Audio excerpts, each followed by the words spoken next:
Bienvenue à la salle Labrousse, la bibliothèque de l'Institut national d'histoire de l'art, pour ce dialogue de la salle Labrousse consacré aujourd'hui à l'ouvrage que vient de publier Anne Lafont, L'art et la race, l'Africain, tout contre l'œil des Lumières. Anne Lafont dialoguera avec Elvan Zabounian et c'est un plaisir particulier pour nous de les accueillir l'une et l'autre, peut-être particulier pour moi aussi, mais particulier pour l'INHA de façon générale. Et je pense que, évidemment, ce dialogue de ce soir a des résonances particulières dans la période qui est la nôtre. Aussi bien pour Elvan Zabounian que pour Anne Lafont, ces questions sont des questions anciennes. Il se trouve qu'elles ont acquis une forme de visibilité, puisque c'est une des questions centrales de leurs travaux à l'une et à l'autre, que celle de la visibilité, une visibilité accrue dans l'espace public français ces dernières années. Le fait que l'une et l'autre aient été très fortement marquées par une circulation dans un espace qui n'est pas un espace strictement français, mais aussi, pour ce qui concerne leur parcours universitaire, un espace états-unien notamment, fait qu'elles ont été l'une et l'autre préoccupées de questions qui sont des questions sur lesquelles je vais revenir très rapidement, qui sont aujourd'hui explicitement importantes et qui le sont depuis longtemps et qui le sont depuis un certain temps, malgré peut-être certaines apparences, puisqu'on est sur la question de visibilité, la question des apparences est aussi importante, ou de l'assignation à certaines apparences, à l'Institut national d'histoire de l'art. Je ne vais pas revenir ni sur les travaux, ni de l'une ni de l'autre.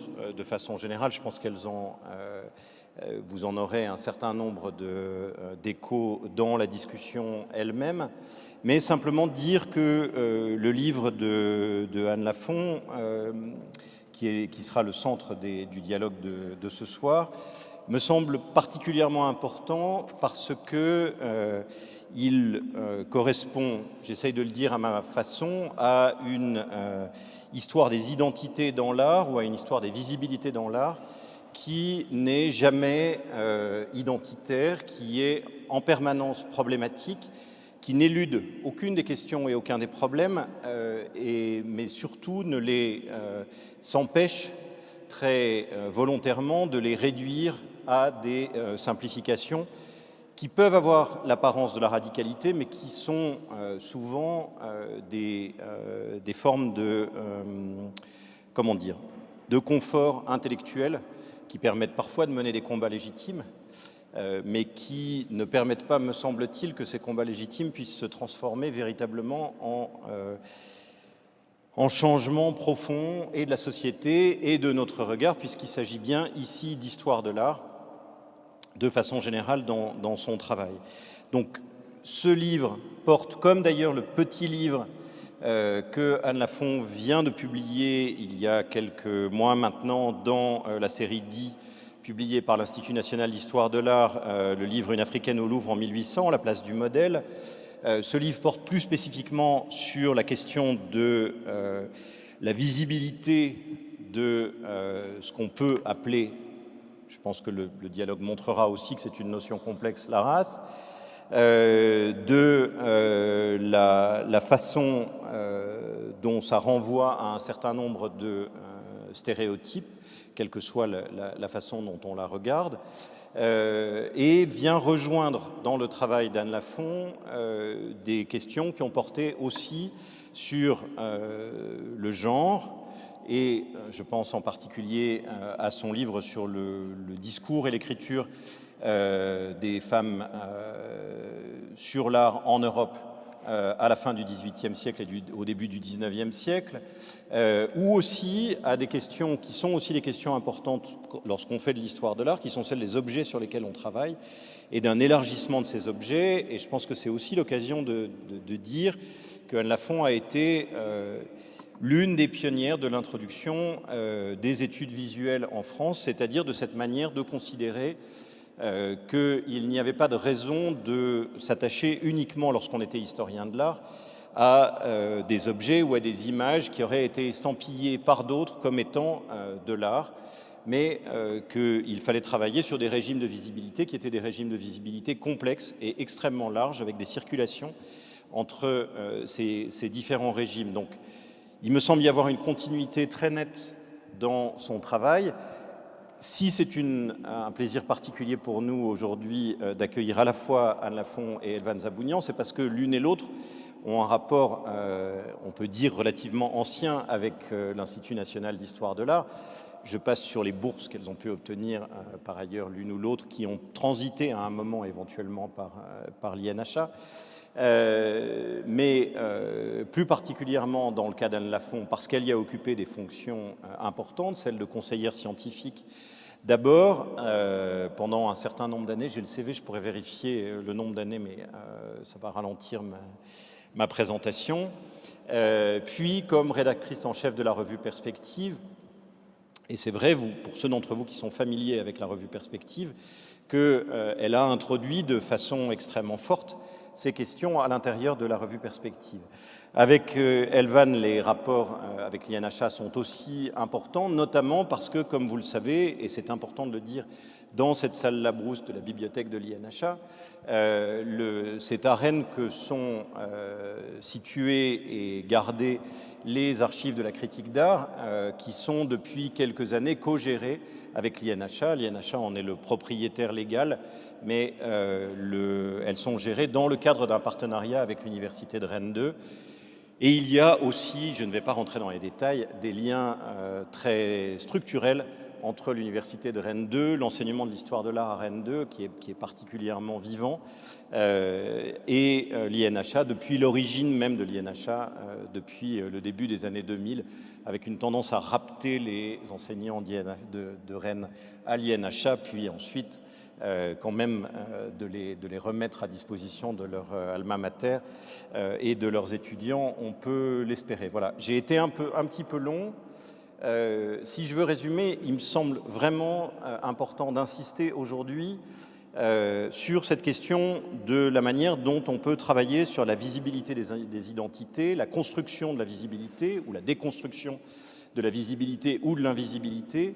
Anne Lafont est l'un des membres ou l'une des membres du comité scientifique de l'exposition Le Modèle Noir qui a lieu actuellement au musée d'Orsay, où ces questions sont données à voir directement avec des œuvres à un public extrêmement large.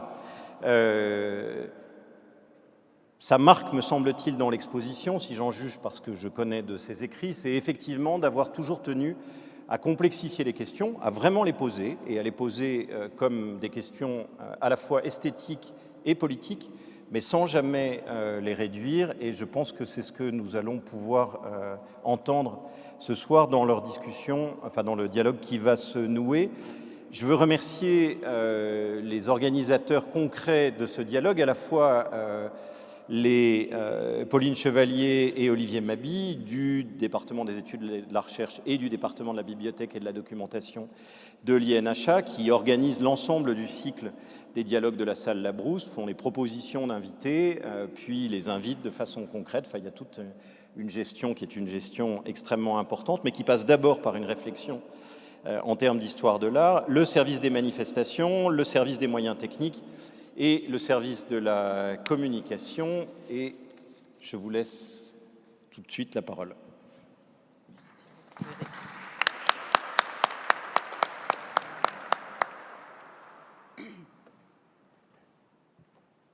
Je prends le micro, Anne. Oui. Ouais, donc, bonsoir à toutes et à tous. Merci Éric de cette présentation.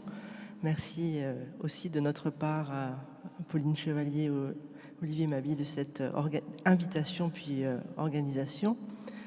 Donc je prends la parole parce que c'est un petit peu comme ça que nous l'avons décidé. Chère Anne, je voulais dans le cadre de notre dialogue proposer de faire se rencontrer ton travail au long cours. Tu précises dès l'introduction avoir mené ces recherches pendant 10 ans. Et il me semble qu'elles énoncent et annoncent d'autres étapes à venir, avec des idées renforcées par l'engagement qui a permis à cet ouvrage d'exister. Rencontre donc entre ce travail et ma lecture, elle-même envisagée à la lumière de mes travaux. J'ai voulu que notre dialogue soit à la fois cette prise de parole ce soir, à la fois la juxtaposition de nos expériences conjointes d'historiennes de l'art, qui, elles, s'inscrivent dans des temporalités et des spatialités élargies, en dépassant largement bornes chronologiques et bornes thématiques. J'ai choisi pour cela d'adosser, tout contre ta pensée, tes mots et les images que tu as choisi d'insérer dans ton livre, une interprétation qui serait la mienne et que j'aimerais partager en reprenant certaines analyses que tu proposes grâce à une écriture à la fois claire et dense qui maintient du début à la fin ce que j'ai trouvé à la fois très bien et parfois déstabilisant, la première personne du singulier. J'ai aussi voulu saisir le contenu de ton livre comme un outil de travail où j'intégrerai des notes et où je sélectionnerai des passages pour les faire vivre, parfois avec des auteurs et autrices contemporains et contemporaines qui m'intéressent. Notre conversation pourra, si tu le veux bien, suivre le rythme de ton ouvrage et les différentes riches étapes qu'il propose, en commençant par le titre et en allant jusqu'à certains exemples étudiés dans la conclusion. Ce titre, ou plutôt le sous-titre, le voici, l'Africain, tout contre l'œil des Lumières. Dès que j'en ai pris connaissance, il y a quelques années déjà, je l'ai tout de suite aimé. En préparant ce diaporama, j'ai voulu l'écrire avec celui d'un film de Jean-Luc Godard que j'ai beaucoup étudié. Je trouve que dans la parenthèse surgit, comme un murmure, ce qu'il y a de fondamental. Dans le même temps, la parenthèse produit un trébuchement qui accélère la cadence de la lecture et projette le sens véhiculé dans une urgence nécessaire. 10 ans de recherche, mais l'urgence de la faire exister, tout en faisant qu'elle ralentisse et qu'elle soit précipitée. Comment écrire un livre sur des notions problématiques qui ont forgé une idéologie de la domination ? Interroges-tu dès la première phrase de l'introduction. Comment les réinvestir pour mieux comprendre le sens d'un corpus d'objets à la fois fétichisés et neutralisés par le musée et le discours ? Et comment les historiciser tout en gardant à l'esprit leur force essentialisante, récurrente, puisque l'art, la race, l'Africain et les Lumières ne fonctionnent pas seulement dans la compréhension que l'on peut en avoir dans un temps donné, le XVIIIe siècle, mais bien comme des catégories auxquelles on prête une valeur heuristique par-delà les usages historiques qu'on en a fait. Pourrais-tu revenir sur le choix de ce titre, celui déjà de cette forme affirmative où l'Africain existe dans une verticalité et dans un effort, il est contre, il y a une donnée qui annonce la force, et l'allégorie de cet œil qui à la fois regarde et s'aveugle. Oui, alors, merci beaucoup Elvan comme entrée en matière. Comment dire, si je prends un tout petit peu le temps de revenir sur ce titre, je dois dire c'est vrai que ça fait quelques années, j'étais tellement lente que forcément ça fait quelques années qu'il m'était venu, plutôt en fin de course, mais j'avais pas complètement fini le livre non plus. Et c'est vrai que c'était une manière de rassembler un peu tout ce que j'avais essayé de faire dans le livre. Il était clair pour moi qu'il fallait un premier titre qui pose les choses par-delà un contexte historique trop restreint, même si je ne trouve pas que le XVIIIe siècle soit trop petit pour y passer 20 ans. Mais je voulais aussi que d'entrée, il y ait une adresse qui pose les choses un peu plus généralement sur l'art et la race, et de les rassembler finalement, c'était aussi, me semblait-il en tout cas il y a 5-6 ans maintenant, un peu audacieux. Mais après, je voulais quand même être assez honnête avec le lecteur ou la lectrice, c'est-à-dire de ne pas laisser croire que je prendrais les choses en surplomb, c'est-à-dire vraiment par une histoire des idées ou par la philosophie ou par des notions tout à fait surplombantes, mais que mon intérêt c'était plutôt, parce que je suis historienne, de regarder de très très près comment justement ces notions passent du surplomb à une mise en œuvre, si on peut dire, à travers l'art et à travers les images en général. Donc, c'est sorti un peu comme ça, tout seul, l'Africain tout contre l'œil des Lumières. Et je dois dire, en fait, dans les 3 ans qui ont suivi après, j'ai renoncé à plusieurs reprises à tout et aux parenthèses. D'abord parce qu'à la maison, on se fichait beaucoup de moi, parce qu'on trouvait ça très pénible, ce titre un peu comme ça, qui veut tout dire en une seule phrase. Mais je l'ai gardé parce qu'une éditrice qui n'était pas du tout liée d'ailleurs à l'édition de ce livre m'a dit que si c'était bien, ça donnait quand même, ça intriguait, donc c'était bien de conserver tout et les parenthèses. Et maintenant, je vais dire, il y avait quand même un fond à ça. Je voulais montrer à la fois que la question de l'africanité, des Noirs, de l'esclavage, sans réduire le propos du livre à la question de l'esclavage, tout de suite à englober quelque chose d'un peu plus grand, puisque l'un n'est pas soluble dans l'autre, et de faire comprendre d'entrée qu'il y a à la fois une épreuve pour les Lumières de comprendre l'Africain, c'est-à-dire qu'il y a une résistance à cette idée qu'on se fait des Lumières, que c'est un moment progressiste, puisque c'est aussi le temps de l'esclavage le plus intensif. Donc, comment ces deux notions-là se mettent à l'épreuve, et la notion de contre permettait de mettre ces deux notions à l'épreuve, l'esclavage et les Lumières en même temps, comment cohabitent-elles? Et puis en même temps, je voulais, en mettant le tout, mais en le rendant un peu optionnel finalement je voulais insister sur le fait que la question du noir, de l'africain dans le temps des Lumières est quelque chose de complètement obsessionnel, qui est tellement le lieu depuis lequel se définit, me semble-t-il en tout cas, l'Europe conquérante, que c'est pas seulement contre, c'est-à-dire qu'il n'y a pas seulement cette articulation à trouver entre l'esclavage et les Lumières, il y a aussi tout contre, l'obsession vraiment réelle que l'on peut voir, notamment par la philosophie naturaliste, mais aussi par la production d'images. Et donc d'introduire ce tout contre, c'était vraiment d'insister sur le fait que c'est au point presque d'aveugler, en quelque sorte, justement, l'œil des Lumières. Et l'œil des Lumières, bon, ça c'était un peu peut-être pas une facilité, mais enfin ça va un peu de soi. Je travaille sur les cultures visuelles, la question du regard m'intéresse. Je ne voulais pas parler seulement d'art. Voilà, avoir l'art et la race au-dessus et l'œil des Lumières en bas, ça permettait de montrer justement ce dialogue entre différentes formes de production visuelle, de culture matérielle, etc. Voilà, pour le titre. Merci. J'avais envie de lire aussi certains passages du livre d'Anne. D'une certaine façon, il y a dans les exercices, disons, de présentation dans le contexte de notre discipline, assez peu de place qui est laissée à l'écriture, c'est-à-dire à la lecture d'une écriture. Et je trouve que Anne s'empare en fait d'une position extrêmement forte aussi en tant qu'autrice. Et je voulais donc à la manière en fait des lectures plutôt dans le contexte de la littérature lire aussi un passage, et je voulais en particulier lire un passage. Alors les images que vous voyez sont toutes des images, que vous voyez et que vous verrez sont toutes des images que j'ai prises à partir du livre, donc ce sont à part une seule à la fin.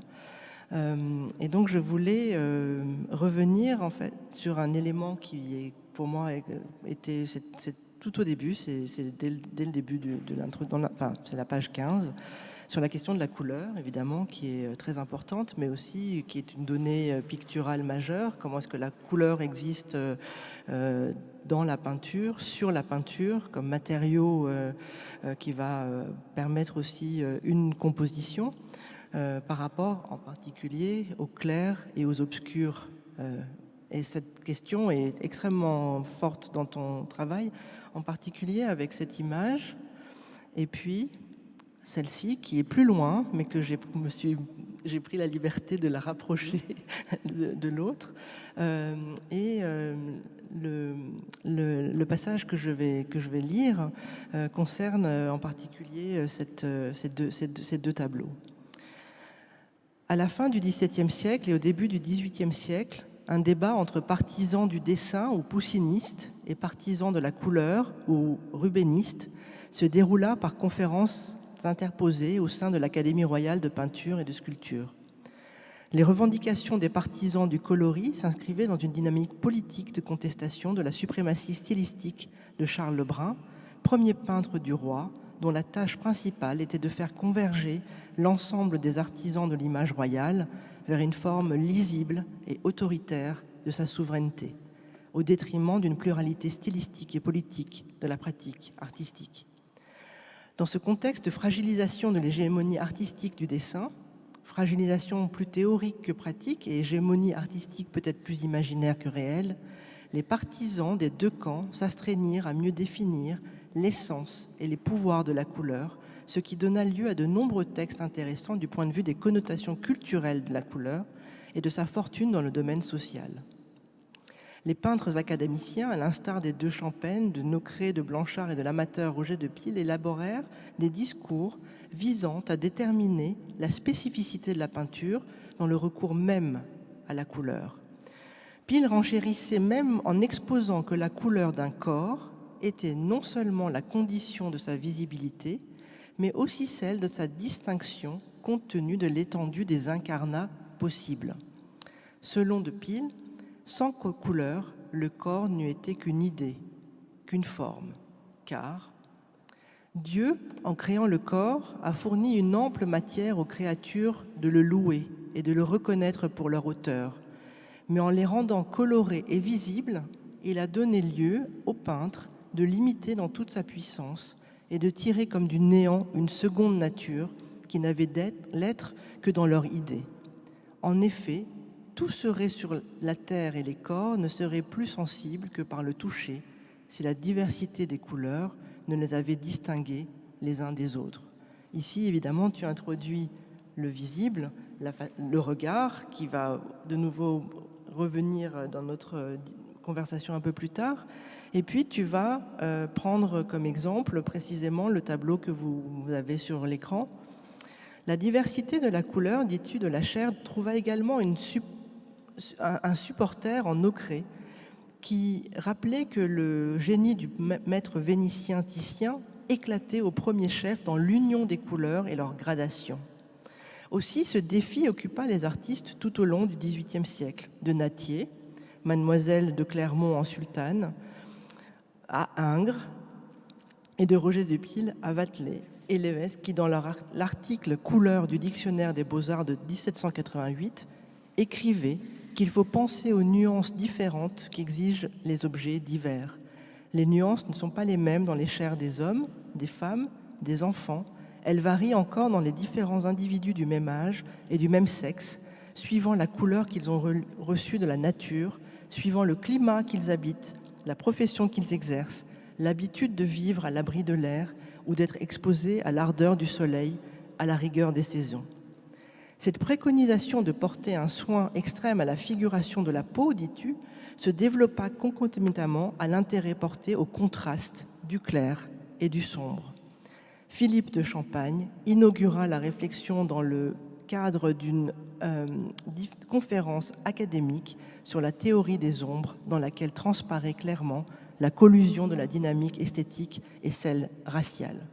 Et je serais très heureuse que tu puisses revenir justement sur cette question du contraste entre les clairs et les sombres, et la façon dont, en particulier dans cette toile, ou aussi dans celle-ci, différemment, l'équilibre des corps, avec la primauté donnée au modèle blanc, va jouer avec le noir comme couleur, qui agit aussi comme un équilibre de la composition. Je préfère celle-ci ou l'autre? Je laisse celle-ci ou l'autre? Celle-ci est moins connue peut-être. Ouais. Enfin, je ne sais pas. Enfin, je sais, moins connue, ça dépend pour qui. C'est un peu pas évident ce que je dis.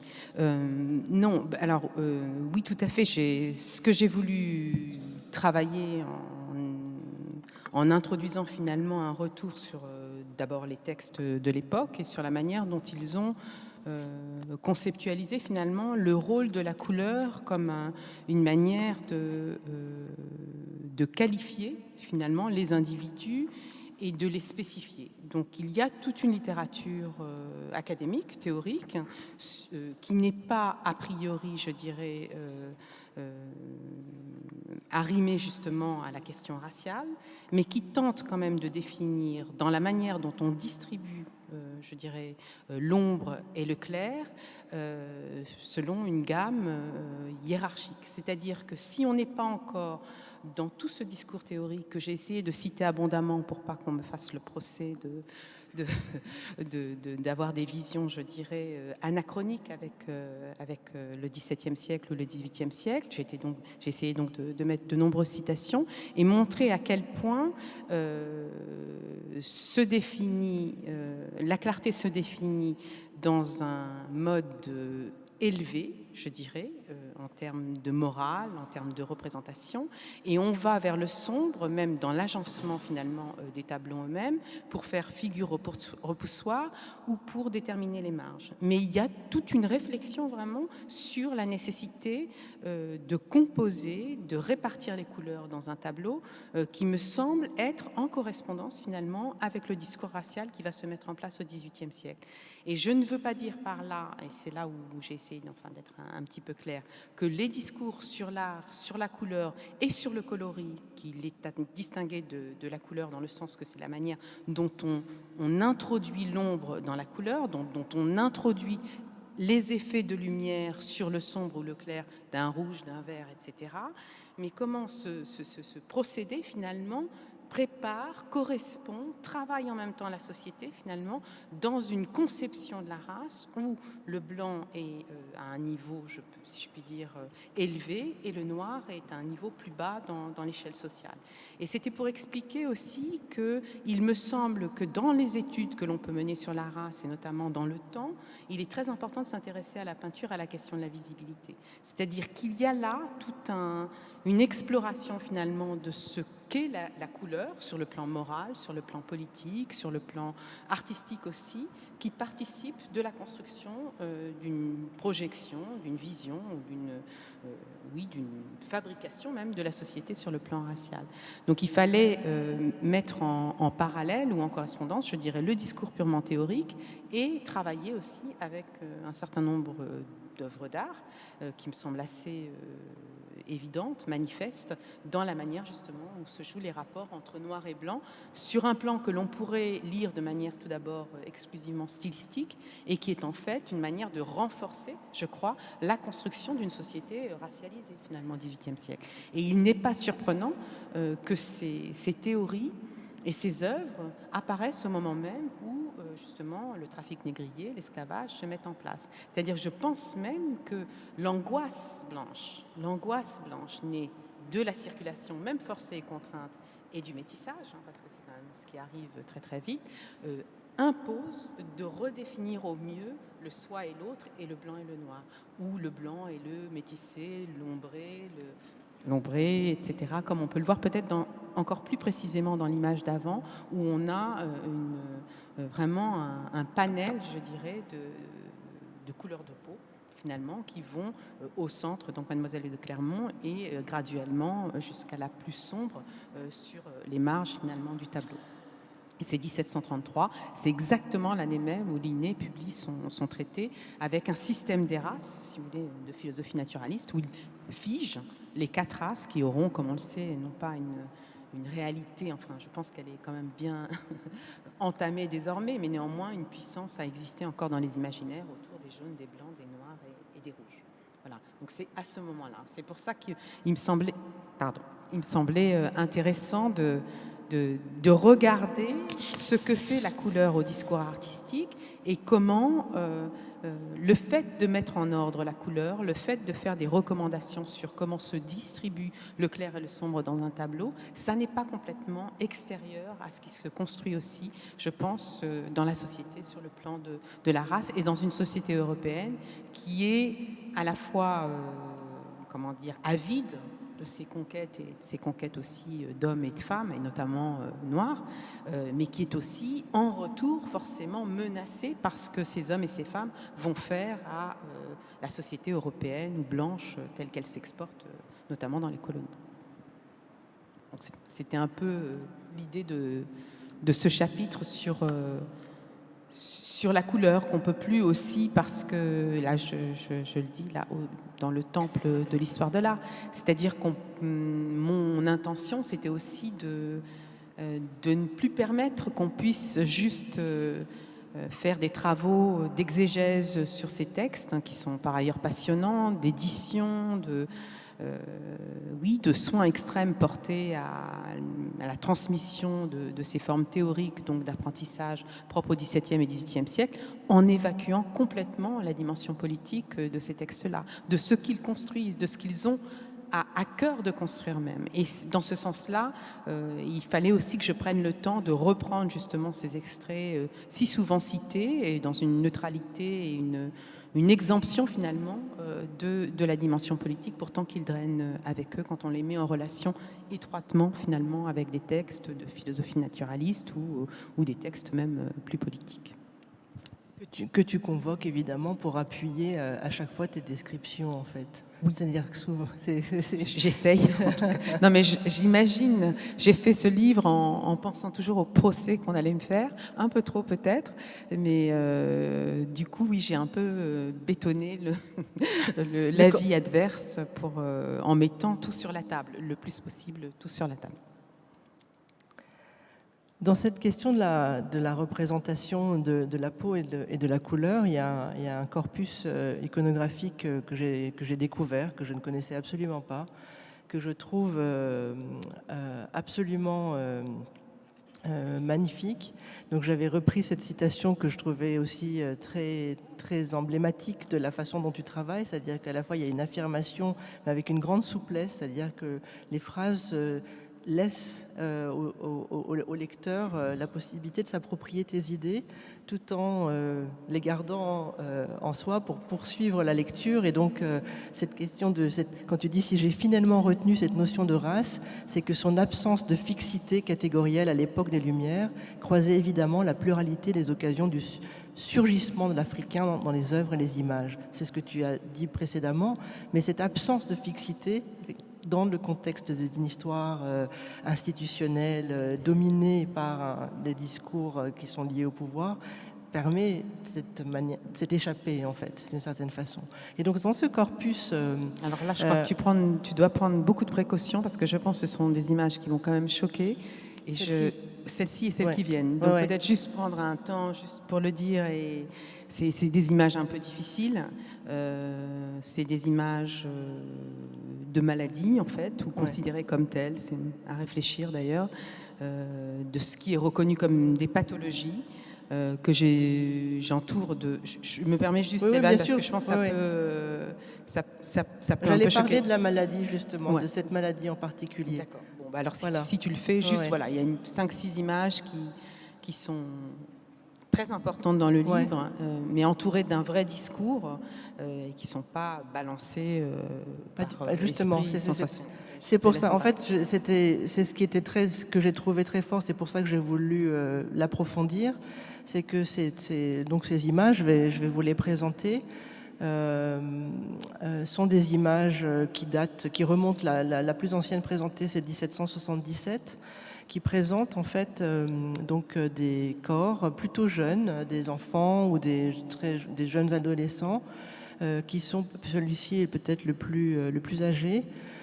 Et qui sont aussi dans des manuels de sciences naturelles, sciences médicales, et en l'occurrence, moi je les connaissais pas du tout, donc alors que je connais cette maladie, mais je connaissais pas du tout ces représentations qui m'ont d'une part beaucoup émue et que j'ai trouvé très. Là, je suis en fait aussi l'ordre de ton livre, donc cette question de la composition par le clair et l'obscur arrive de façon très ferme et très interrogative dans le même temps sur ces images-là. Et donc j'ai voulu interroger par le biais de ces images la représentation de cette maladie. Donc effectivement c'est une maladie. Alors dans le livre tu parles d'albinisme partiel, mais qui est en fait le vitiligo. Et le vitiligo et la disparition, en fait, il s'avère que j'ai une très bonne amie qui est dermatologue, donc j'ai parlé de ça, en fait, j'ai montré ces images et j'ai parlé de ça avec elle parce que je ne voulais pas, justement, comme toi, arriver comme si c'était uniquement des images qui n'avaient pas de... Et ce qu'elle m'a appris de la maladie m'a particulièrement intéressée. Et donc c'est ça que je voulais partager avec toi et avec vous. Le vitiligo est la disparition des mélanocytes qui sont les cellules qui composent de 5 à 10% la peau et qui produisent le phototype de celle-ci. Ce sont de gros grains de mélanine, m'a-t-elle dit. Alors que l'albinisme est une maladie cutanée génétique, avec une absence de mélanocytes dès la naissance, le vitiligo est analysé par les dermatologues comme ayant des raisons à la fois génétiques et auto-immunes. Si les facteurs précis ne sont pas définis, un événement psycho-émotionnel peut produire la disparition des mélanocytes. Et un autre élément peut être souligné dans cette maladie, que l'on appelle aussi de Koebler, m'a-t-elle dit, c'est qu'elle commence sur les zones de frottement, puis évolue. Et quand on regarde les images, on voit, et je trouve ça extrêmement saisissant, une répétition de la dépigmentation de la zone frontale centrale. Et j'ai été extrêmement émue par ça, comme si, en fait, ces enfants, et on sait, on a des images, des photographies d'enfants, comme si, voilà, peut-être qu'on touche les cheveux, on touche le front, ou peut-être que c'est un geste maternel, peut-être que c'est un geste de curiosité. Mais le fait que le frottement soit à ces parties de corps, je trouvais ça très fort et très particulier. Et cette image-là, en fait, ce tableau en particulier, c'est l'image Madeleine de la Martinique et sa mère. Et tu apportes une interprétation extrêmement fine de cette représentation. Et tu produis du mouvement dans ta description. Et tu analyses aussi, avec cette image en particulier, l'espace atlantique. Et ensuite, tu vas décliner dans la construction de ton livre ces représentations à partir de ces images de la maladie, les représentations de la blancheur. Et j'ai lu précisément dans le livre toute cette partie sur la blancheur avec un goût extrêmement amer, comme s'il y avait, voilà, on bascule vers quelque chose quelque chose d'autre. Et quand tu présentes cette œuvre qui date donc de 1782 et dont tu en parles, page 58. Tu vas donc citer, tu vas faire une comparaison entre une autre toile que je n'ai pas présentée. Et en fait, ce tableau, c'est un tableau qui est au Musée national d'histoire naturelle, qui est attribué, comme tu le dis, au peintre Le Massurier, et intitulé Madeleine de la Martinique et sa mère. Et tu évoques le phénomène d'inclusion. Ta description, je la trouve magnifique, et au lieu de la lire, peut-être que j'aimerais bien que tu en parles toi, si tu veux bien, parce que tu évoques en fait le fait, et ça je ne l'aurais pas regardé comme ça, et évidemment j'ai compris à partir de ta description, tu dis que le peintre avait besoin de la collaboration de la mère pour que le modèle, donc cette Madeleine, cette petite Madeleine, puisse être distraite et certainement pose sans bouger. Voilà, donc j'aurais bien aimé que tu parles de ça. Oui, alors je reviens juste sur ce que tu disais sur effectivement ce chapitre inaugural qui est sur la blancheur, dans un pied de nez aussi, c'était pour moi une manière d'inverser peut-être les figures repoussoires, c'est-à-dire de commencer un livre sur l'art et la race et de le commencer sur la blancheur. C'était un pied de nez peut-être, justement, de montrer qu'on peut s'inscrire contre aussi quelque chose qu'on pensait justement être majeur. Et en fait, dans le chapitre, il y a plusieurs blancs. Et j'ai voulu autant parler d'une blancheur qui serait une blancheur performée, c'est-à-dire celle de la poudre, en fin de compte, qui est une pratique sociale du XVIIIe siècle, enfin des élites, hein, d'ailleurs, de se poudrer le visage ou poudrer les cheveux, donc comme quelque chose qui renforce un peu cette idée qu'il y a me semble-t-il, une angoisse à perdre justement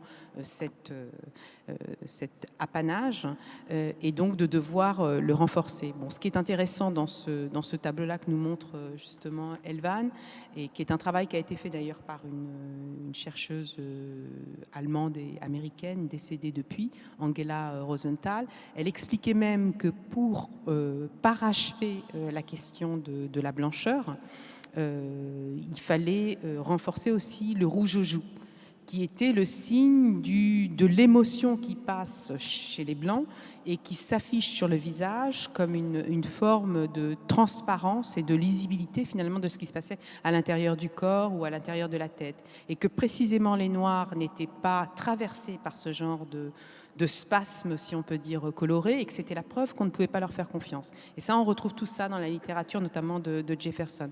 Donc on voit notamment dans ce tableau-là, où c'est une femme assez âgée, la poudre sur les cheveux, la poudre sur le visage, les rouges aux joues comme vraiment des fards quasiment sur ses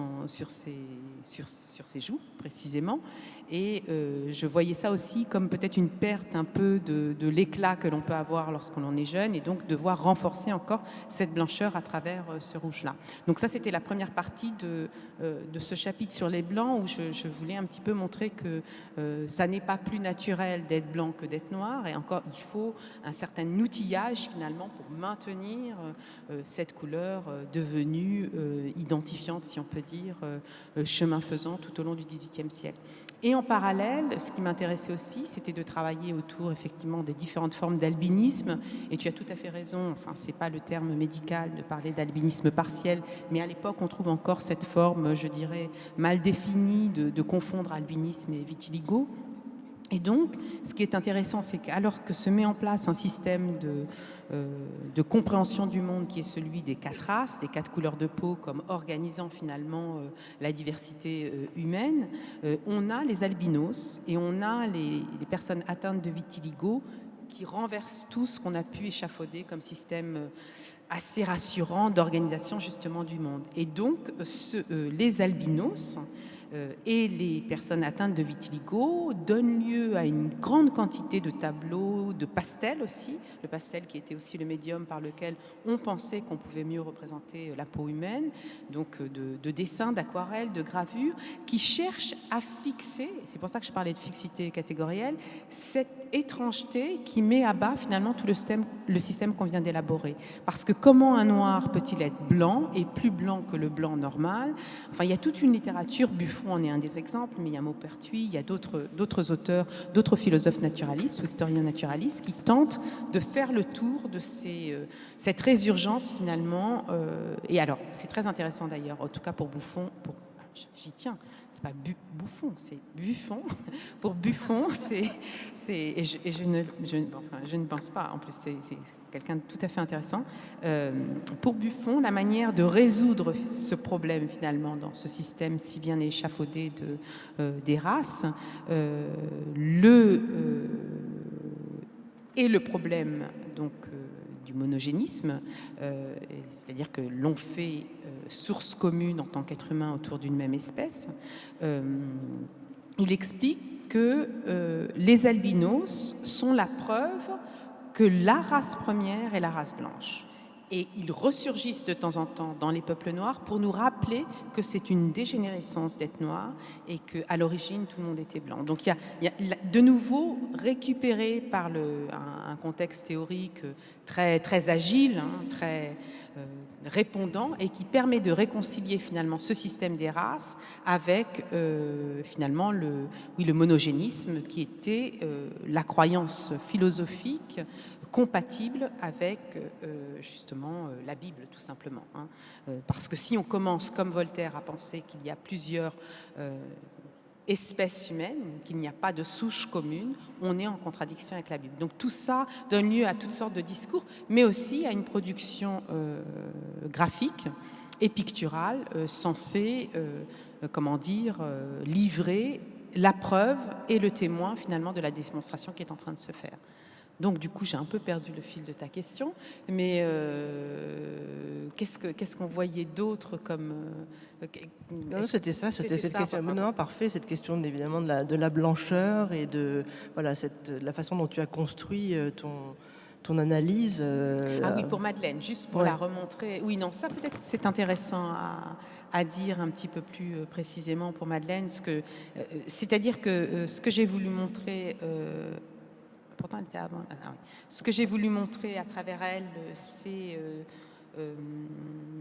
dans un projet un petit peu décalé par rapport à celui de la blancheur, donc ça rentre effectivement dans ce chapitre-là.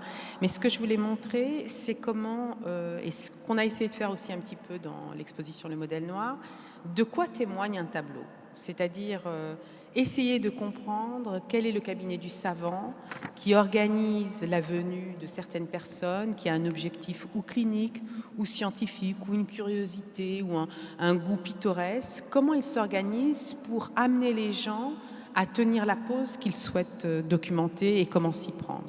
Et ce que je trouve un petit peu tragique dans cette peinture-là, c'est qu'on sent que la mère de l'enfant, parce qu'on sait par les descriptions que c'était sa mère qui était là, qu'elle participe avec l'avant-bras à la monstration de son propre enfant, c'est-à-dire qu'elle se prête complètement au regard inquisiteur, me semble-t-il, à la fois du savant et du peintre, et finalement du regardeur, parce que ces trois-là sont potentiels finalement dans la mise en place d'un tableau, et qu'elle est prête à tout. De l'avant-bras gauche, elle pousse son enfant pour qu'il dévoile son corps malade, je ne sais pas, en tout cas son corps différent, et de l'autre en plus, elle l'occupe avec un fruit, pour garder son attention, pour qu'il tienne la pose.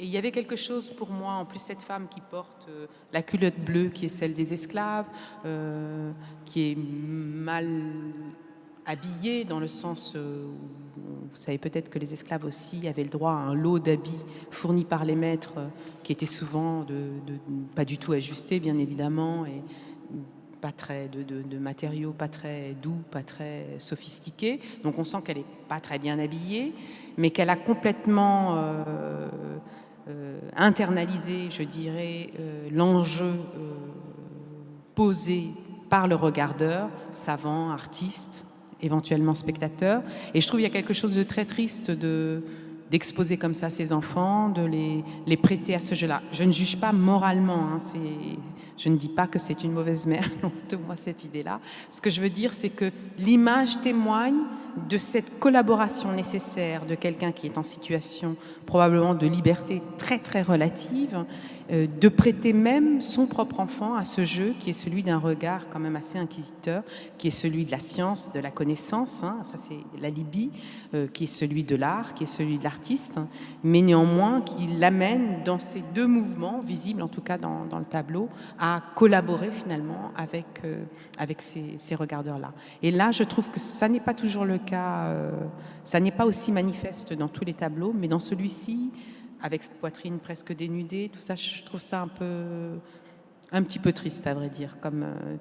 Et un petit peu triste, et aussi, ça nous permet de comprendre, on est loin de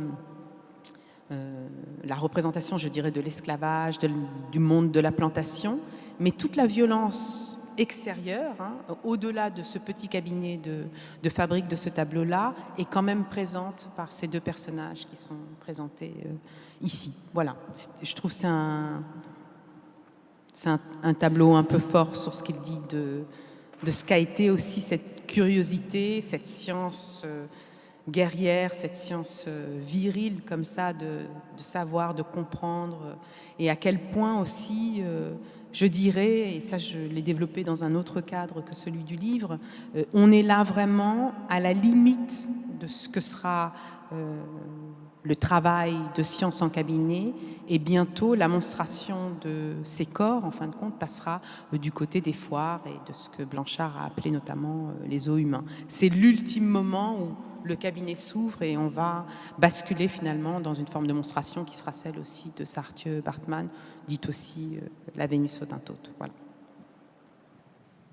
Merci Anne. C'est vrai que le livre fait 400 pages, donc c'est très bien que tu arrives à résumer, à condenser. Mais ce qui était intéressant, c'est que ce moment précisément qui va donc constituer aussi cet Atlantique, Enfin, cette vision atlantique ou ce monde atlantique que tu vas définir vient du fait aussi que Jefferson séjourne en France de 1784 à 1789, où il fréquente, comme tu le précises, les salons littéraires, il côtoie Diderot et Condorcet. Et tu dis aussi que les canons académiques de la peinture française devait donc traverser l'Atlantique par l'intermédiaire de Jefferson, dont les liens avec la culture française avaient fondé sa conception d'une communauté nationale érigée sur des valeurs éprouvées de civilisation. Quand on connaît l'histoire de Jefferson dans le contexte américain et son rôle fondateur pour la Constitution, on comprend aussi comment ces allers-retours culturels ont permis aussi de déplacer, donc dans cette absence de catégorie fixe, de déplacer tout un schéma en fait qui était présent, schéma de représentation qui était présent dans la peinture académique française, dans la structure politique même de ce qui va se jouer dans le texte de la Constitution américaine. Et puis il y a aussi dans le livre toute une série, donc je vais la présenter un peu, des portraits que j'ai trouvé extrêmement forts par rapport à leur composition, mais surtout comment cette notion de point de vue et l'inversement des regards, c'est quelque chose dont on a souvent parlé, comment est-ce qu'on se positionne en tant qu'historienne de l'art ou historien de l'art devant un tableau, quelle est la place occupée par le regard de la personne représentée. Et donc j'ai volontairement en fait fait un choix où beaucoup des portraits que tu as choisis sont des portraits de personnes, d'hommes souvent, qui ne regardent pas vers le peintre ou vers l'extérieur, en fait vers ce hors-champ qui est trouble, et puis d'autres qui vont au contraire regarder, qui vont aller vers une affirmation de cette confrontation des regards. Et avec donc, notamment, voilà, cette série, enfin c'est pas une série d'ailleurs, mais c'était de la série que j'ai choisie. On voit ces positions qui sont des positions très classiques aussi dans la posture. Après, c'est vrai qu'il y a toute cette partie sur le costume, sur le collier de l'esclave, et pour replacer. Alors, aussi cette toile que je trouve très très très très forte, mais on pourra peut-être y revenir. Et là, à partir d'ailleurs de cette toile, c'est pour ça que je l'ai posée là, le regard est dans cette... C'est pas une confrontation dans le sens... Le regard se porte vers cet extérieur.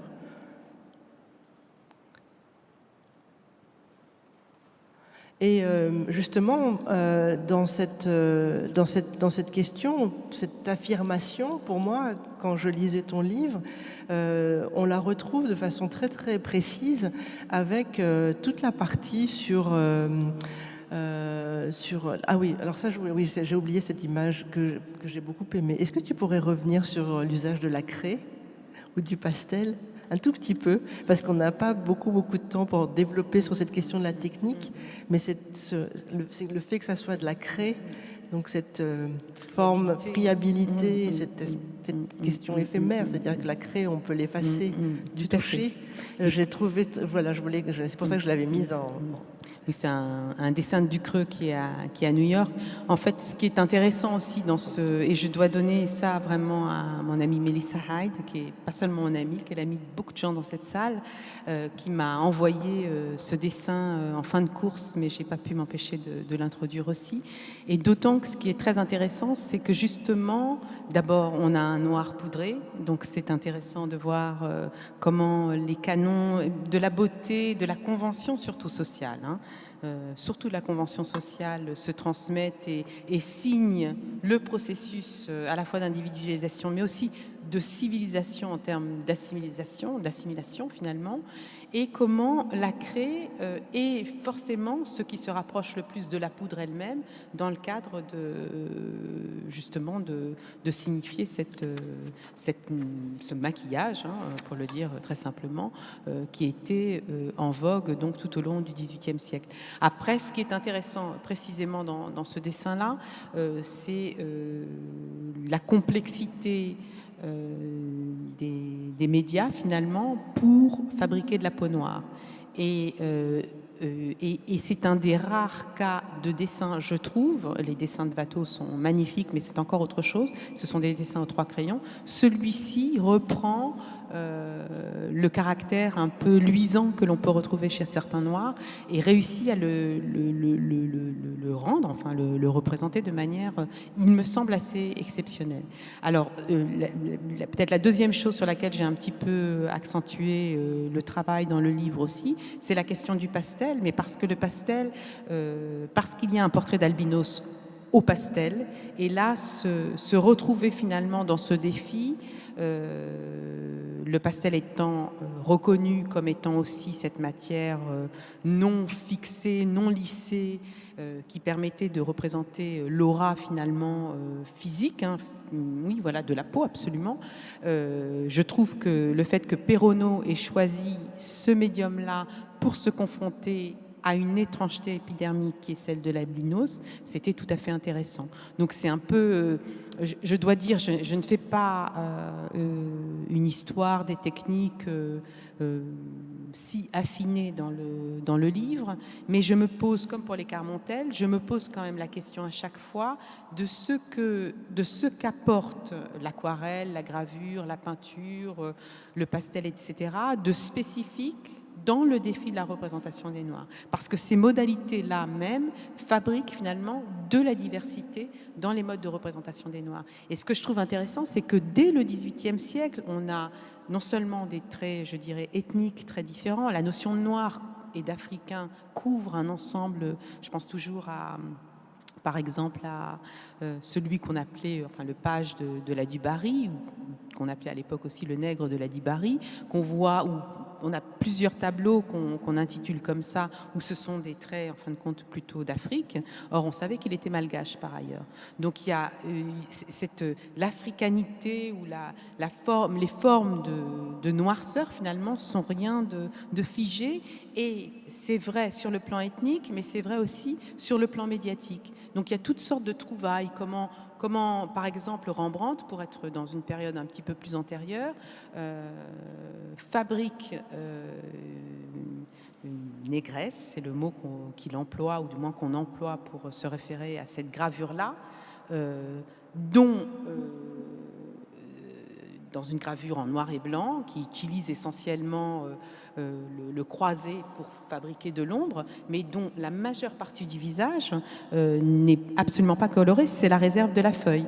Donc c'est une feuille ou blanche ou un peu plus brune, ça dépend sur quoi on l'a imprimée. Et pourtant, c'est évidemment une femme noire, mais rien dans l'épiderme n'a été fait par Rembrandt lui-même pour rendre ça. Donc c'est aussi intéressant de s'interroger comment finalement l'africanité ou la négritude peuvent être signifiées en dehors de la couleur. Ça n'est plus de la couleur et c'est quand même quelque chose qui rejoint le défi de la représentation de l'Africain. Donc ça, j'ai trouvé que ne pas me cantonner à la peinture ou justement à la couleur, même si c'est très intéressant, ça permettait de montrer les moyens mis en œuvre finalement pour rejoindre quelque chose qui n'était pas identifié comme étant finalement unique ou tout à fait bien compris. Et ça redonne, je dirais, c'est presque un choix personnel. Ça redonne de l'espace, je dirais, aussi pour le lecteur d'aujourd'hui ou pour la chercheuse d'aujourd'hui que je suis, c'est-à-dire pas être dans une iconographie stricte où il y a un truc qui tombe, le pauvre noir, esclave, victime, etc., mais bien voir un champ de possibles dans les expériences de vie noire de l'époque qui sont manifestées aussi par la multiplicité et des médias et des contextes, etc. Donc c'est, voilà, le côté... Je tiens à... Il était nécessaire, en tout cas dans ce processus-là, de mettre de la quantité finalement. Même si ce n'est pas toujours un bon argument. Là, j'avais envie d'aller au poids un petit peu quand même, pour montrer que ce n'était pas juste une vision tronquée de l'histoire. Merci. Justement, au cœur du livre, presque au cœur en fait, vraiment au milieu, donc autour des pages 200, il va y avoir aussi le surgissement de cette révolution haïtienne avec la figure en particulier de Toussaint Louverture, qui est pour moi, c'est très intéressant de la voir au centre du livre parce que c'est un moment de bascule aussi dans la façon dont on va appréhender cette représentation de la figure noire dans un rapport aussi à la révolte ou à la caricature. Enfin, il y a aussi le dénigrement de la figure du vainqueur qui va passer par, bon, certes, tu évoques toute l'histoire de l'emprisonnement, de l'arrestation, un an avant, en 1804, donc la date de la révolution haïtienne.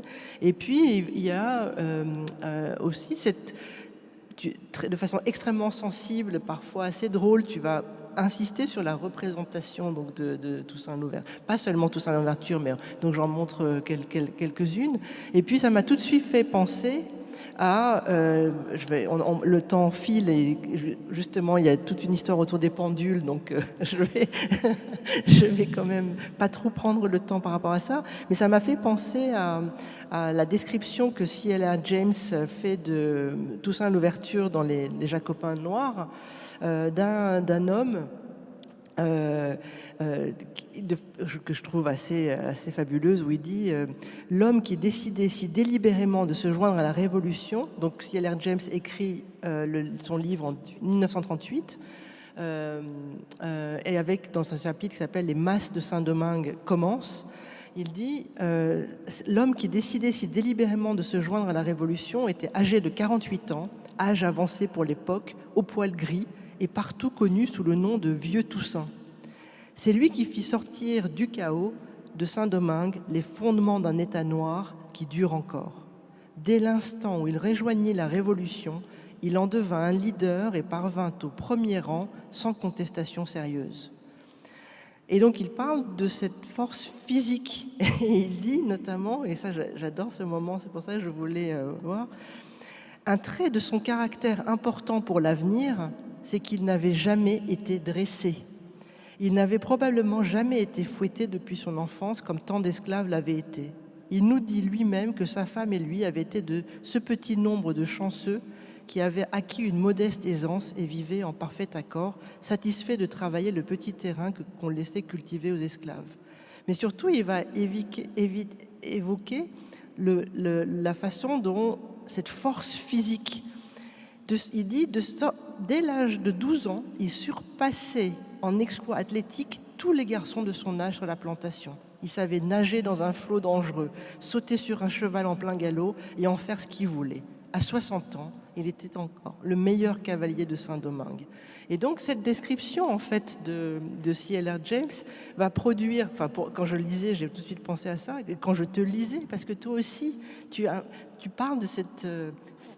de la représentation, même dans cette page en fait, qui est très intéressante, où tu vas créer le muscle du cheval va être celui qui porte aussi ce pouvoir que la révolution haïtienne va produire. Et justement, dans ce moment-là, en fait, dans ce moment relativement important et qui est aussi critique, tu vas introduire ce rapport à la temporalité, avec donc tout un corpus que moi je connaissais, mais j'avais jamais compris ce que c'était en fait, ou j'avais jamais regardé, ou j'avais toujours été un peu dédaigneuse de ce corpus parce que je le trouvais à la fois kitsch, bon ça fait partie de la chose, c'est le rococo dans son état pur comme tu le dis, et dans le même temps qui rappelle avec une acuité terrible l'exigence du rendement et de la rentabilité, dans une période qui est quand même le moment, l'un des summums du capitalisme mondialisé, où créer une horloge qui va donner le temps permettra de faire travailler plus en gagnant ce temps. Et donc j'aimerais beaucoup que tu reviennes, donc je montre quelques-unes de ces images qui sont, que je trouve ça magnifique ce moment dans ton livre, j'ai été très fort. Et puis surtout tu dis l'Orient rococo au sens large, l'Empire ottoman, la Perse, la Chine, l'Inde, le Japon fonctionnaient alors comme le lieu de déplacement du regard et de la manipulation de l'usager. Ce déplacement permettait, entre autres, l'euphémisation de la brutalité du monde colonial, cet ailleurs trop cru de la plantation et de la traite transatlantique, pour les rediriger vers un ailleurs plus familier et moins lié à un commerce inhumain. Donc ce temps, en fait, serait celui qui permettrait, comme un métronome, n'est-ce pas, de maintenir une sorte de linéarité, en fait, dans la temporalité. Est-ce que tu pourrais revenir sur ça ? Oui, alors, oui, c'est vrai que ce que j'ai voulu faire dans ce chapitre, en fait, si je me rappelle bien, mais je ne vais pas me retrouver la citation exacte, mais c'est Rousseau qui dit « L'avenir sera fait d'horloges et de tentures indiennes ». Et c'est un chapitre que je consacre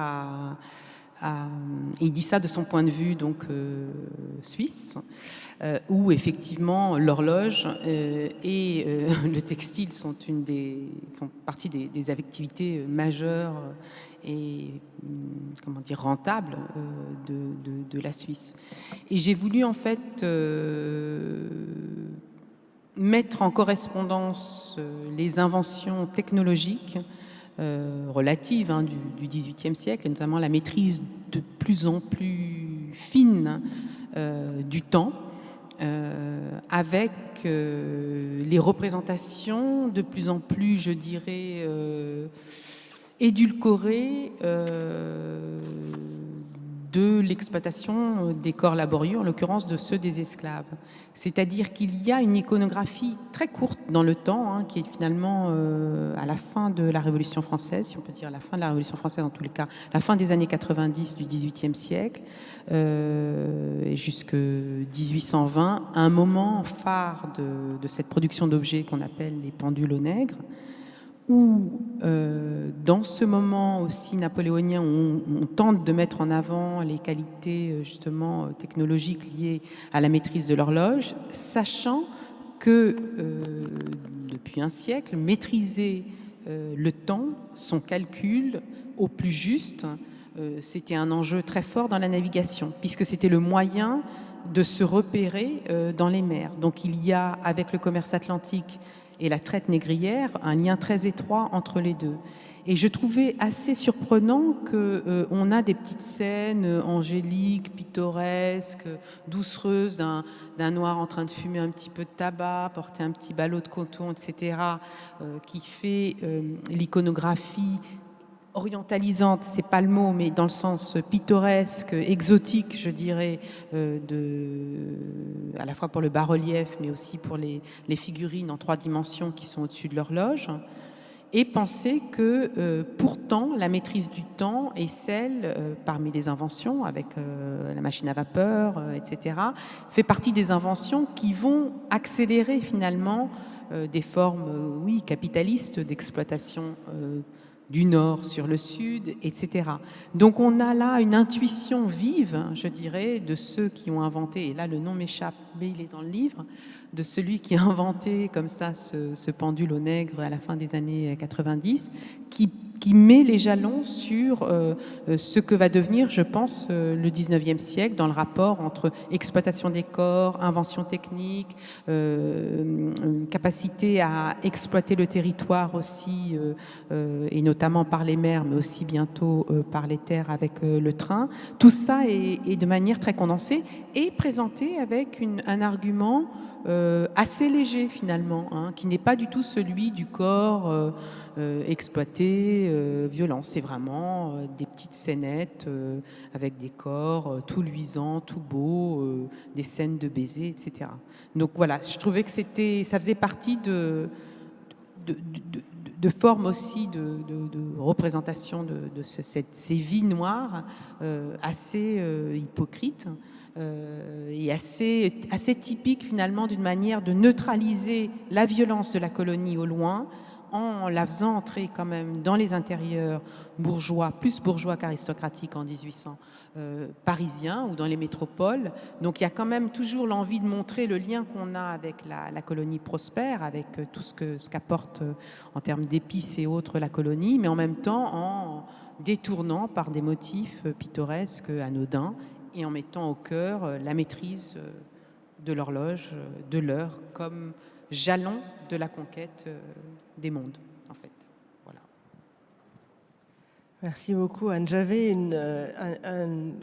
comment dire, un élément un autre groupe de questions, disons, mais je vais le passer, même si je vous montre l'image, qui était un moment que tu décris, et on en a parlé l'autre jour, justement, qui est un moment qui, moi, m'a beaucoup ému aussi, dans ton livre, qui est celui de l'absence de la représentation familiale. Donc je vous renvoie vers le livre, parce que nous n'en parlerons pas, parce que le temps court et je voudrais quand même arriver à la conclusion et laisser quelques minutes, même si Monsieur de Chassé nous a pris une grande partie de notre temps en faisant une longue introduction. Il avait tout à fait raison, mais néanmoins, voilà, le temps court.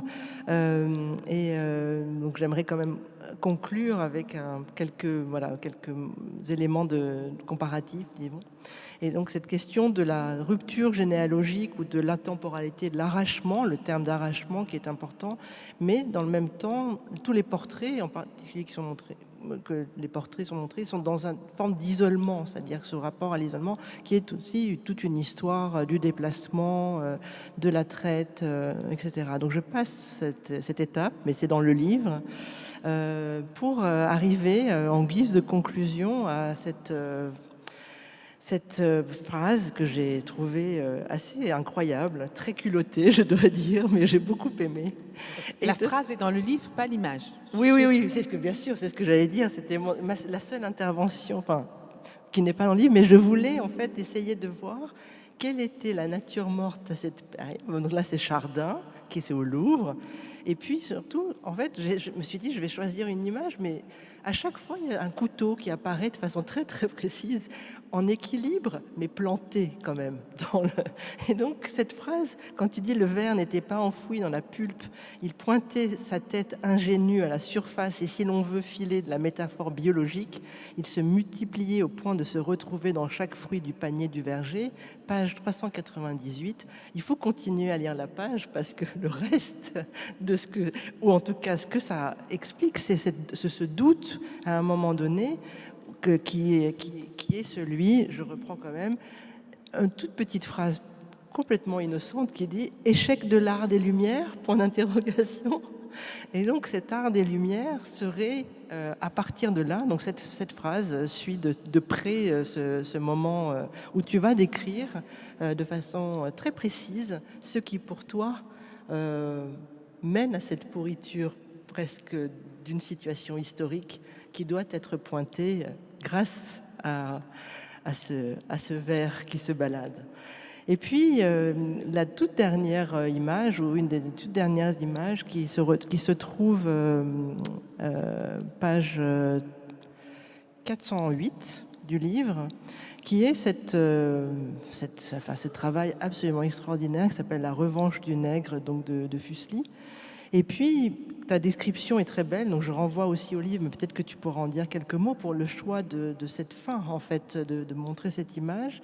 Et puis, j'ai trouvé, puisque tu termines aussi avec Senghor, tu fais référence à Senghor, et bon, moi j'aime beaucoup Senghor aussi, et donc je me suis dit, qu'est-ce que je peux trouver comme... Je pensais à un poème qui renvoie en fait, donc quand il dit « Il me faut le cacher au plus intime de mes veines, l'ancêtre à la peau d'orage sillonné d'éclairs et de foudre, mon animal gardien, il me faut le cacher, que je me rompe le barrage des scandales, il est mon sang fidèle qui requiert fidélité, protégeant mon orgueil nu contre moi-même et la superbe des races heureuses. » Et donc, en plus, chant d'ombre, donc on revient à cette histoire du clair, de l'obscur, de l'ombre et de la lumière, de 1945, une date pas anodine, évidemment, pour l'histoire, en tout cas mondiale. Et comment est-ce que...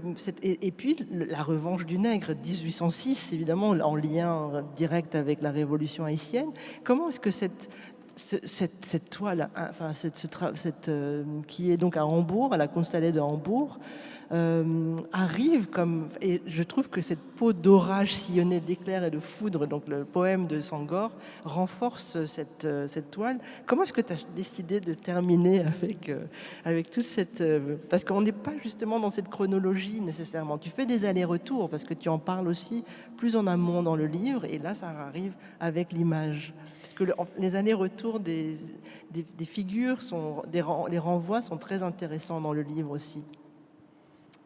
Alors, merci Elvan d'abord d'avoir lu si attentivement le livre. Vraiment, ça fait très plaisir. Pourquoi je termine? Je termine pas tout à fait sur mais c'est parmi les dernières images, c'est vrai. Je trouve qu'il y a... enfin, ce qui m'a intéressé, c'était aussi le cas un peu pour introduire Senghor. J'ai introduit une citation de Senghor qui parle des Noirs de Soulages. Et je trouvais ça intéressant, encore une fois, parce que Senghor avait une manière de décrire les Noirs de Soulages qui... anthropomorphique, on peut dire un peu, et qui donne la place à la diversité. Et une diversité, je ne connote pas ça de plein d'autres choses plus actuelles, vraiment aux multiples noirs possibles, plastiquement. Et du coup, il donne aussi une place en écho, si on veut bien le lire comme ça, je dirais, à une diversité évidemment humaine aussi.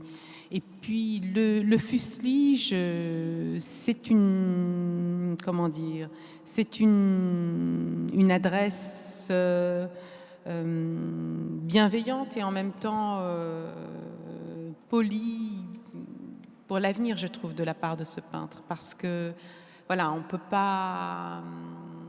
Ce que dit le tableau de Fuseli, c'est qu'il y a un danger à exploiter si longuement, si violemment, si brutalement des êtres humains, d'ailleurs pas qu'humains, et on risque de voir revenir de manière même amorphe, même décalée, et très certainement peu polie, peu polissée, peu lissée, je dirais, cette souffrance accumulée. Et je trouve que ça vient d'un peintre anglo-suisse au moment de l'abolition de la traite, si je me rappelle bien, c'est 1807 en Angleterre, non pas de l'esclavage, mais de la traite. Et qu'il trouve une forme finalement mal dégrossie de cette rage qui va faire des éclairs. Je trouve que ça doit être assez actif pour nous aujourd'hui et qu'il y a intérêt à garder en tête ce danger de l'exploitation, et je dirais de l'exploitation des hommes comme de l'exploitation de toutes les formes vivantes en fait, hein, qui à un moment donné, par un effet, c'est ce que donne à voir l'image, boomerang, peuvent nous menacer vraiment, malgré les efforts de la femme, semble-t-il, de maîtriser encore un peu cette revanche du nègre. Voilà. Merci Anne. Et pour moi, La revanche du nègre, c'est un long texte, mais je vais le lire. C'était aussi Peau noire, masque blanc de Fanon. Je ne pouvais pas ne pas revenir avec Fanon, et notamment un moment, ouvrage important qui a influencé toute l'Afrique dans sa période de décolonisation aussi, où il va s'adresser de manière assez dure à Sartre, et notamment le fait que Sartre ait écrit la préface à l'anthologie de la nouvelle poésie nègre et malgache, publiée par Senghor en 1948. Et donc Fanon dit « Sartre commence ainsi son Orphée noir. Qu'est-ce donc vous espériez quand vous ôtiez le bâillon qui fermait ces bouches noires? Qu'elles allaient entonner vos louanges? Ces têtes que nos pères avaient courbées jusqu'à terre par la force, pensiez-vous, quand elles se relèveraient, lire l'adoration dans leurs yeux ?» dit donc Sartre. « Je ne sais pas, reprend donc Fanon, mais je dis que celui qui cherchera dans mes yeux autre chose qu'une interrogation perpétuelle devra perdre la vue. Ni reconnaissance, ni haine, Et si je pousse un grand cri, il ne sera pas nègre. Non, dans la perspective adoptée ici, il n'y a pas de problème noir. Ou du moins, s'il y en a un, les Blancs n'y sont intéressés que par hasard. C'est une histoire qui se passe dans l'obscurité. Il faudra bien que le soleil que je transhume éclaire les moindres recoins. Donc Anne, je voulais finir avec cette citation parce que cette question de l'aveuglement est aussi très présente dans le livre, parfois de voir et être aveuglé par la peinture, par l'histoire, par la violence. Il y a une partie que j'ai volontairement laissée de côté qui est toute cette violence de la torture des esclaves, de la violence faite aux femmes. Je ne voulais pas que ça soit teinté de ces éléments-là, mais le livre est là, il faut absolument le lire. Donc je voulais te laisser la parole de fin et te remercier beaucoup pour ce livre. Ah oui, j'ai mon propre micro. Eh bien, écoute, c'est moi qui te remercie beaucoup de cette lecture d'abord très personnelle et qui, en plus, m'a donné beaucoup de place à agrandir un peu le spectre chronologique, quoi, par le fait même de ton entrée par d'autres interrogations. Et puis, voilà, vraiment te remercier encore beaucoup, et puis à vous tous qui êtes restés jusque-là pour parler de tout ça. Et Elie Nacha, que j'aime beaucoup depuis très longtemps, qui me fait cette première place que je n'ai pas eue jusqu'à maintenant, d'être invitée. Et j'en suis ravie. Et voilà.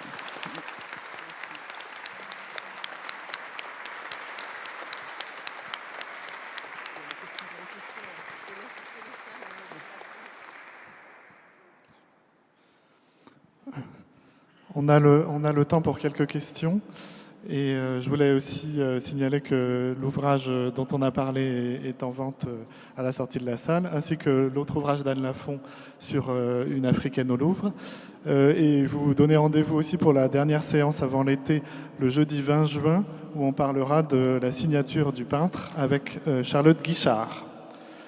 Si vous avez des questions.